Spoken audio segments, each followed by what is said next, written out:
Hello everyone, চলে এসেছি নতুন একটা রেসিপি নিয়ে। আজকের রেসিপি ট্যাংরা মাছের ঝোল।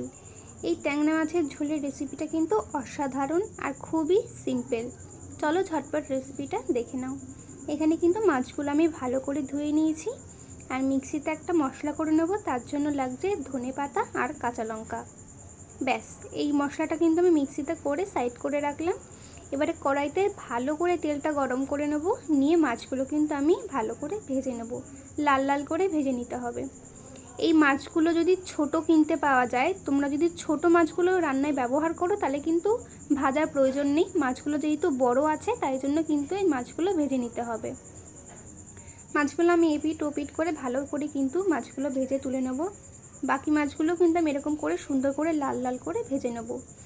খেয়াল রাখতে হবে তেলটা যেন ভালো করে গরম হয়। তেল যদি ভালো গরম না হয় তাহলে কিন্তু মাছগুলো তলায় লেগে যাবে আর মাছগুলো কিন্তু উল্টানোর সময় ভেঙে যেতে পারে। দেখতেই পাচ্ছ আমার তেলটা ভালো গরম হয়েছিল বলে কিন্তু মাছগুলো সুন্দর ভাজা হয়েছে লাল লাল করে। এবারে কিন্তু আমি মাছগুলো এক এক করে তুলে নেব। এর মধ্যে কিন্তু আমি আর তেল দেবো না, যা তেল রয়েছে তার মধ্যে কিন্তু আমি এখানে ফোড়নের জন্য দিয়ে দিচ্ছি কালো জিরে। এই মাছটায় কিন্তু কালো জিরে অবশ্যই ব্যবহার করতে হবে, নাহলে কিন্তু এই মাছের আসল স্বাদটা কিন্তু একদমই আসবে না। কালো জিরে দেওয়ার পর ধনেপাতা কাঁচা লঙ্কার যেই মিক্সিটা করে রেখেছিলাম সেটা কিন্তু আমি এখানে দিয়ে দিলাম। তারপরে এখানে কটা কাঁচা লঙ্কা আমি গোটা দিয়ে দিলাম। তারপরে এখানে একটু ভালো করে নাড়াচাড়া করে তারপরে দিয়ে দিতে হবে একটু কালারের জন্য হলুদটা দেওয়ার পরে ভালো করে এখানে কিন্তু আমি মিশিয়ে নিচ্ছি।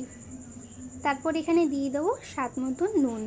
এই মাছটায় কিন্তু খুব একটা কষানোর প্রয়োজন হয় না, মাছটা জাস্ট হালকা একটু নাড়াচাড়া করে নিতে হয়। এটা যত কষানো হবে তত কিন্তু তেতো হয়ে যাবে, কারণ এটাতে ধনেপাতা ব্যবহার করা হয়েছে। এটার মেন জিনিসটাই হচ্ছে ধনেপাতা। সেই জন্য কিন্তু এই মাছটা বেশি কষানোর কিন্তু একদমই প্রয়োজন নেই। তারপরে এখানে ভালো করে আমি মাছগুলো দিয়ে আমি এখানে নাড়াচাড়া করে নেব। আগেই বলেছি এটা কিন্তু বেশি কষানোর প্রয়োজন নেই। বেশি কষালে কিন্তু এই ঝোলটা কিন্তু একদম তিতো হয়ে যাবে। সেই জন্য কিন্তু জাস্ট হালকা একটু নাড়াচাড়া করে নিতে হবে। তারপরে ভালো করে মিশিয়ে নেওয়ার পর এখানে আমি পরিমাণ মতন জল দিয়ে দিচ্ছি। এই ঝোলে কিন্তু খুব একটা জল ব্যবহার করার দরকার হয় না, কারণ এটা খুব একটা পাতলা হয় না, আবার একদমও কিন্তু মাখা মাখা হয় না। মিডিয়াম জলটা দিতে হয়। দেখতেই পাচ্ছ কতগুলো মাছে আমি কতটা জল ব্যবহার করেছি। ব্যাস, ভালো করে মাছটা ফুটে গেলে নামিয়ে দেবো আর সুন্দর ধনেপাতার ঝোল আমাদের এখানে রেডি। ভিডিওটা ভালো লাগলে অবশ্যই একটা লাইক করে দিও।